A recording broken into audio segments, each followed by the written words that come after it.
La femme au dos courbé, malade depuis 18 ans dans l'église, elle est restée sans résultat. Elle n'a pas fait de cela son malheur.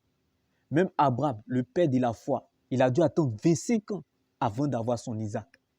Jacob a vécu 14 ans dans la souffrance afin de devenir Israël. Je ne sais pas pour toi. Je ne connais pas ta situation. Je ne sais pas là où tu te situes. Job craignait Dieu, mais il a tout perdu. Ézéchiel était un amoureux passionné de Dieu. Ézéchiel a prêché le matin. Il a prêché le soir. Et la nuit, sa femme est morte. Il a encore prêché le lendemain matin. Bien-aimé, la vie chrétienne est une blessure, mais sa cicatrice demeure éternellement. C'est ça qui est doux. Jésus-Christ de Nazareth, le début sucré, le milieu amer, mais la fin glorieuse. L'évangile de la facilité qu'on t'a prêché est un mensonge. L'évangile de la facilité qu'on t'a prêché est une pire malédiction. Car l'évangile de Jésus va t'emmener sur les sentiers où les gens vont te dire que tu n'es pas chrétien.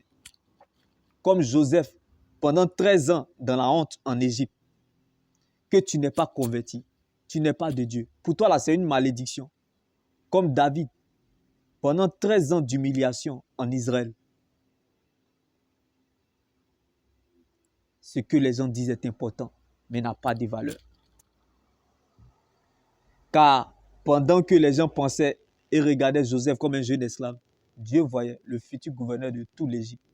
Pendant que les gens pensaient et regardaient David comme un insignifiant, Dieu voyait le futur roi de tout Israël. Si Dieu pouvait te montrer le futur, tu sauras que ce n'est pas la joie du moment qui compte pour Dieu, mais plutôt la finalité de son plan qu'il a déjà établi pour notre vie.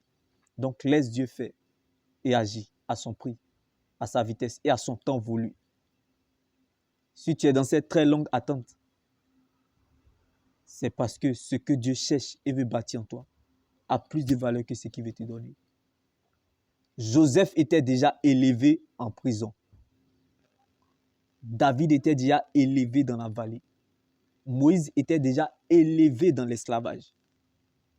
Donc tu doutes de quoi? Tu peux perdre ce que tu as, mais tu ne peux pas perdre ce que tu es. T'es bien béni. Shalom.